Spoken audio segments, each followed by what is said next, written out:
Cataract और myopia पहले से ही एक बड़ी समस्या बने हुए हैं, तो चलिए झुलसाने वाली गर्मी के बीच कैसे अपनी आंखों का ख्याल रखना है, कैसे अपनी नज़र को पहले जैसे बरकरार रखना, ये सब कुछ आज हम जानेंगे स्वामी जी से। स्वामी जी हमारे साथ जुड़ चुके हैं। स्वामी जी प्रणाम।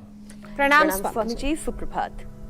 बहुत बहुत प्रणाम। देखो बहुत बहुत अभिनंदन जी, ज्योत्सना जी, मीनाक्षी जी, देखो ये शीर्षासन जो बचपन से कर ले रहे उनको कभी भी जिंदगी में चश्मा नहीं चढ़ेगा। आंखों की allergy, cataract, glaucoma, double vision, colour vision, cornea की प्रॉब्लम और रेटिनाइटिस पिगमेंटोसा से लेकर के मैकुलर डिजनरेशन, एक लंबी श्रृंखला आंखों के रोगों की, इसलिए इसको शीर्षासन कहा जाता है। एक तो शिखर पर है, सिर से किया जाता है और सब रोगों के समाधान में ये शीर्ष भूमिका निभाता है। तो ये शीर्षासन जिनसे हो पाए तो वो कर लेना। छोटे बच्चों से लेकर के बड़ों तक को हमने इसी से ठीक किया। इधर भी गुड़िया बैठी हुई, क्या नाम बाबू? मुस्कान ने अपनी आंखों की समस्या मिटा ली। बाबा जी ने तो कितने वर्ष का चश्मा हटा लिया? 25 साल का चश्मा। अभी त्राटक करो आप तो। 25 साल का चश्मा हटा लिया। मुस्कान ने तो बचपन से ही अपनी मुस्कान को अब मुरझाने नहीं दिया। और इसमें शीर्षासन सर्वांगासन के साथ अक्षि तर्पण कराते, बड़ा जबरदस्त है। अक्षि तर्पण, फिर जलनेति, सूत्रनेति और त्रिफला से आईवास के बारे में भी बताएंगे। घरेलू उपाय जो हमने सफेद प्याज, अदरक का छिलका उतार के उसका रस, नींबू का रस 1-1 चम्मच और 3 चम्मच शहद मिलाकर के जो दृष्टि, फिर आईग्रिट, सौम्य, इन्हीं के उपयोग से जो कर सके वो शीर्षासन सर्वांगासन न कर सके, जैसे सब भाई बहन यहाँ अनुलोम विलोम कर रहे हैं, ये करना है। तो आंखों की प्रॉब्लम चाहे जेनेटिक हो, चाहे पोल्यूशन से हो, चाहे स्क्रीन टाइम बढ़ने से हो, चाहे स्ट्रेस बढ़ने से हो, आंखों की प्रॉब्लम डायबिटीज, बीपी बढ़ने से हो, आंखों की प्रॉब्लम दृष्टि दोष, एक तो स्थूल आंखों का दोष है, एक दृष्टि दोष। हम ठीक ठीक चीजों को देख नहीं पाते, सोच नहीं पाते, उससे भी प्रॉब्लम आती है। स्ट्रेस से जागते हुए रात को सपने में भी आंखों को विश्राम नहीं मिल पाता। जिनका मन अशांत होता है तो रात को भी विश्राम नहीं मिल पाता। इसलिए मेडिटेशन करना भी बहुत जरूरी है आंखों के लिए। मन का धीरज भी बहुत जरूरी है। आंखों से कहते हैं, निगाहों से आदमी के पूरे जीवन का पता चल जाता है, उसकी दृष्टि, उसका दृष्टिकोण कैसा है। ये मैं जीवन की बात कर रहा हूँ दृष्टि के साथ। तो ये आंखें मात्र इस सुहानी दुनिया को ही नहीं देखती हैं।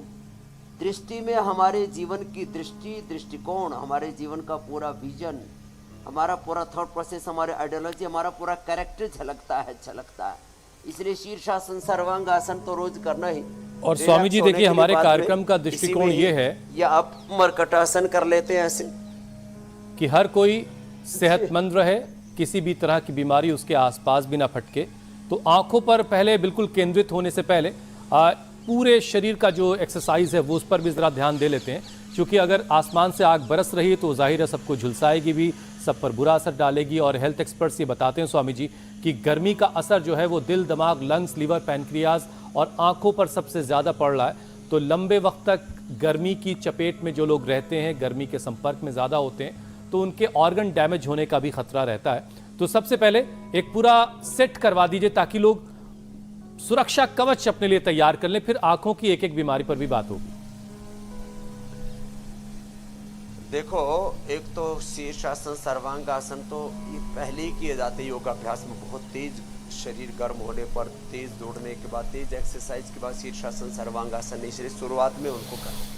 फिर थोड़ा बॉडी को वार्म अप करें, ताड़ासन, तिर्यक ताड़ासन करें, त्रिकोणासन करें, कोणासन करें, पाद हस्तासन करें। तो ये कटचक्रासन, फिर ये ऐसे त्रिकोणासन, कोणासन, इससे पूरा शरीर जो है रिदम में आ जाता है। और फिर जो है कम से कम यौगिक जोगिंग के 12 अभ्यास है। एक बार तो पूरे शरीर को ऐसे पूरा तपा लेना चाहिए। 12 से लेकर के 16 अभ्यास तक हम यौगिक जोगिंग के ऐसे करवा देते हैं।